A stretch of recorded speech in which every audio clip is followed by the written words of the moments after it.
à la Croatie. Sincèrement, c'est une très belle كرواتيا équipe. Elle بكل mérite la أمانة troisième place. يستحقون المركز C'est une équipe qui a الثالث. beaucoup d'expérience. Et aujourd'hui, هو منتخب on a لديه bien vu خبرة encore la كبيرة، différence. ورأينا مرة Comment ils أخرى ont su gérer ce match pour ramener la الفارق troisième وكيف place. تمكنوا C'est un من match, إدارة المباراة je pense, en والحصول première على mi-temps المركز où ils nous ont الثالث، dominés. On خاصة a eu في du mal à الشوط rentrer dans le match. الأول Beaucoup حيث d'erreurs, سيطروا beaucoup وقمنا de بأخطاء fatigue. كثيرة، Mais وكان on هنالك le savait تعب en deuxième وإرهاق. mi-temps, كنا c'était نعلم beaucoup في mieux. On الشوط leur a posé plus de problèmes. On a الثاني أننا beaucoup de تحسنا، situations. أتيحت لنا العديد من الفرص، ولكن عرفوا كيف يحتفظون بالنتيجة. نشعر بخيبة أمل، وغدا عندما نستفيق سندرك ما الذي حصل. كانت العتبة أو الدرجة عالية حتى نكمل هذه الدورة، لم نكن جاهزين 100%. وأهني الشباب لأننا في بعض الأحيان نشعر خيبة أمل، ولكنهم قاتلوا لآخر دقيقة وقدموا كل شيء، وهي صورة ناصعة لكرة قدمنا. Can we get the microphone here, please? First, I'll come to you, sir. Radio France Internationale, je voudrais juste savoir si... أريد أن أعرف إن كان الوقت مبكرا، هل تبقى بذهنك صورة معينة من هذه الدورة؟ لدينا العديد من الصور، خاصة الانتصارات التي أحرزناها والشعب المغربي الذي خرج فرحا إلى الشوارع، وكذلك جلالة الملك عندما خرج للمشاركة في الاحتفاء بالانتصار مع الشعب، وذلك ما يظهر أنه كان لنا تأثير رائع، وأننا تمكنا من أن نتجمع كلنا طيلة شهر. تلك هي الصورة التي تبقى في ذهني من كأس العالم.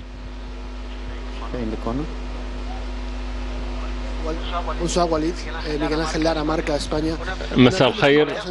رأينا الفريق مغتاظا جدا ضد الحكم، هل لاحظتم أي شيء؟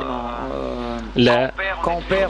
عندما نخسر نشعر بخيبة أمل، ودائما يكون هنالك بعض النرفزة والعصبية. لا أعتقد أننا قللنا من الاحترام، نحن نحترم الحكام وسنركز خاصة على سبب إخفاقنا في آخر مباراتين حتى نتقدم، ولا يمكن أن نتحجج بالحكم، ذلك ليس مغربيا. نحن الرياضيون نتصرف في آخر المباراة، ولكن مع مراجعة أنفسنا لم نكن في المستوى المطلوب خاصة في الشوط الأول، ذلك ما يهمني. And after that we go to the virtual stadium. There is a question from virtual stadium. Here? Over there? Fernando Callas from Reuters. I would like to ask you... أريد أن أسألك بخصوص أثر هذه المشاركة المغربية على كرة القدم الإفريقية، خاصة وأن كل الفرق الإفريقية تتمكن من الترشح للدور اللاحق. إذا ما هو أثركم على الكرة الإفريقية عموما؟ حسنا، أعتقد أنه بعد النهائي سنقوم بالإحصاء النتائج. نحن لعبنا فقط ضد منتخبات كبيرة، وذلك سيكسبنا خبرة كبيرة وتجعلنا نتقدم أعواما كثيرة. ووصلنا مع آخر ثلاثة وصلوا إلى آخر هذه المنافسة: بلجيكا، البرتغال، إسبانيا، كندا.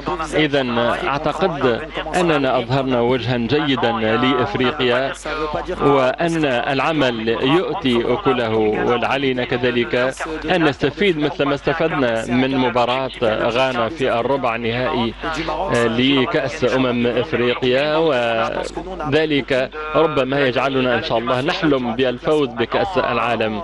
الآن ذلك سيضع ضغطا أكبر على كاهلنا، وذلك سيحفز كذلك كل المنتخبات الأفريقية ليقدموا أفضل مما قدمناه. والأمم الأفريقية تحب كرة القدم، والمغرب أظهرت بأننا لسنا بعيدين لأننا خسرنا المباريات على تفاصيل صغيرة، والفرق بين الدول الأوروبية والإفريقية قد تقلص واضمحل وأصبحت الأمور تلعب على تفاصيل صغيرة. ذلك ما سيساعد كرة القدم الإفريقية.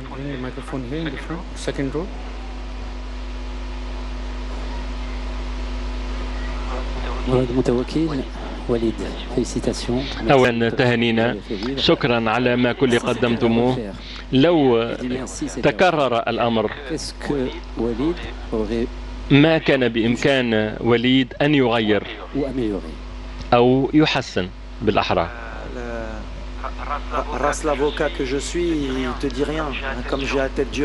إذن بما أنني دماغي صلبة لن أتراجع.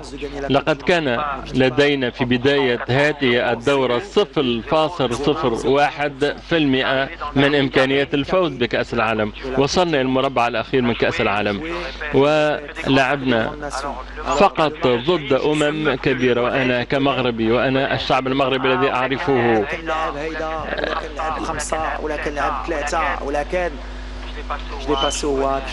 حسنا أعرف كل ذلك، وأنا أحمد الله إن كان لدي رسالة فأقول لهم نحن في الأربعة الأوائل في كأس العالم. وحتى لو سألت أيا قبل هذه الدورة لن يؤكد لك أننا سنقاتل بهذه الأسلحة ونصل إلى المركز الرابع. كنا نحلم فقط بتجاوز الدور الأول، والآن وصلنا مرفوعي الرأس. وفي 2026 إذا ما كنت في كأس العالم ربما قد يكون لدي خبرة وقد نغير الأمور، وربما في 2026 سندرك ما الذي قدمناه في 2022. ليس لدي ما ألومه على اللاعبين، أعتقد أنهم بللوا بالعرق القميص ونضلوا من أجل وطنهم. اليوم هنالك أمم أقوى منا، فرنسا أقوى منا، كرواتيا هي أقوى منا، ليست أقوى منا بالتحديد، ولكن علينا أن نقبل بهذا الفرق وأن نعمل حتى نتجاوز هذه الأمم. وذلك ما نعمل عليه في المغرب منذ 10 سنوات، وأظهرنا أننا لسنا بعيدين عن هذا الهدف. ليس لدي ما أغيره. سنأخذ آخر سؤالين.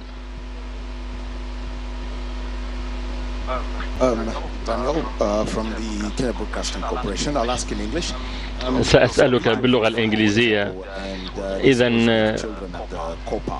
رأيناكم في أكاديمية المغرب، ما سيكون انعكاس نتائجكم على الشباب المغربي بعد الوصول إلى هذا المصاف وأنتم قد حددتم هذا المعيار وهذا السقف العالي؟ بالنسبة لي أكثر ما أحس به من مشاهدة فيديو الأطفال والشباب أن كرة القدم تجعل الشباب والأطفال يحلمون وتفتح لهم أبواب الأمل، ليس فقط في المغرب ولكن في إفريقيا وفي العديد من الدول في العالم. نحن جعلنا هؤلاء الصبية يحلمون، بإمكانهم أن يحلموا بأن يكونوا لاعبين محترفين. ذلك ليس له ثمن، ذلك أكثر من الانتصار في كأس العالم. والآن الأثر على بلدنا مثل ما قلت، يرتفع سقف الطموحات، وخاصة أمام جماهيرنا سيكون علينا ضغط أكبر، وذلك هو عملي مثل ما قلت لمراد. علينا أن نتواضع وأن نرجع نضع أرجلنا على الأرض وأن نقوم بالمراجعة. والهدف بالنسبة لدول أممنا حتى نتجاوز الدور الأول مثل ما فعل السنغال، مثل ما فعلنا، وأن نعود في كل مرة في دور ثمن نهائي ودور ربع نهائي حتى نتمكن يوما ما من الفوز بكأس العالم. مورينيو تحدث عن الجينات في مانشستر يونايتد، وذلك موجود كذلك في المنتخبات الوطنية. لماذا الأمم الأوروبية لا تزال حاضرة؟ لماذا تمكنت كرواتيا من الفوز علينا واحتلت احتلت المركز الثالث، لأن لديها هذه الخبرة، خبرة المشاركة في كأس العالم، وذلك يمكنك من التعلم وأن تعلم أطفالك بالعودة أكثر قوة. وذلك هو الإشكال بالنسبة لأفريقيا. بدون انتقاد لا يكفي أن يكون هنالك 5 منتخبات تشارك، ورأينا أن مصر ونيجيريا للأسف وجنوب أفريقيا ومالي، ومن الصعب أن نقاتل من أجل العودة. سيكون لدينا 9 مشاركين من هنا فصاعدا، وأعتقد بعد 15 و20 سنة تتمكن منتخب إفريقي من الفوز، وهذه الجينات ستنتقل إلى أطفالنا، وهم حتى أمام شاشات التلفزيون تعلموا هذه التفاصيل التي تسمح لهم بالفوز بالمسابقة مثل كأس العالم.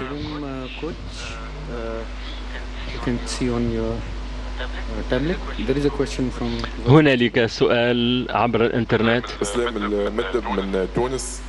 في البداية سيد وليد العراقي أريد أن أقدم اعتذاري لأني شككت في أحد الندوات السابقة في قدرة المنتخب المغربي وعلى رفع كأس العالم. أثبتتم اليوم بوصولكم لنصف النهائي أنك على حق وأن الحلم مشروع. سؤالي هو هل تعتبر هذا الجيل للمنتخب المغربي هو الأفضل في تاريخ الكرة المغربية، الكرة الإفريقية والكرة العربية؟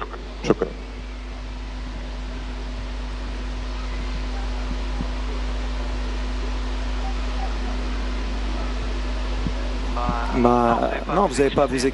ليس عليك أن تعتذر. الشكوك التي كانت قبل المسابقة كانت تتعلق بالمنتخبات الأفريقية والعربية. كان علينا أن نتجاوز سقفا معينا، ولكن علينا أن نبني على ما أنجزناه، وأثبتنا أن ذلك ممكن بالعمل وبالرغبة، واللاعبون قدموا أفضل ما لديهم، ولكن ذلك سيكون ربما قدوة للمغرب أو لدي أي دولة إفريقية حتى تعود نبني هذه الجينات من أجل قارتنا. ونأمل أن يكون الجميع استفاد من هذه الدورة حتى يتمكن منتخب من تحقيق كل الأحلام. نحن توقفنا في نصف النهائي، وقبلنا الكاميرون والسنغال وفرق أخرى في الربع النهائي. نأمل أن نعود أقوى، وليس عليك أن تعتذر. حتى في بلدي كان العديد من لم يؤمن بنا، ونحن قاتلنا حتى نثبت العكس، وليس لأننا وصلنا نصف النهائي علينا أن نتبجح أن نلوم على الآخرين. سنواصل العمل.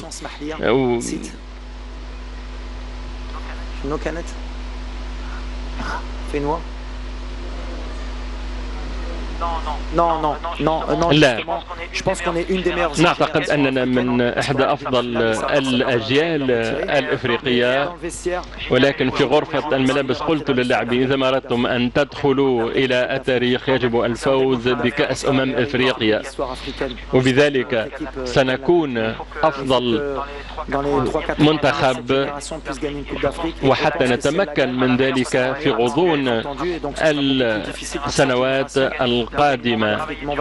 وسنعمل ونجتهد. لدينا سنة للاستعداد للكوت ديفوار، وسنرى أين ستحصل كأس أفريقيا 2025. مثل ما قلت للاعبين يجب أن نكون ملوكا في قارتنا أولا. ربما هو خطاب متشنج من قبلي، ولكن نريد أن نحقق هذا الحلم. شكرا لك وحظا أوفر المستقبل. شكرا لكم جميعا على مساندتكم طيلة كأس العالم. لقد استمتعنا معكم. عاشت إفريقيا وديما مغرب.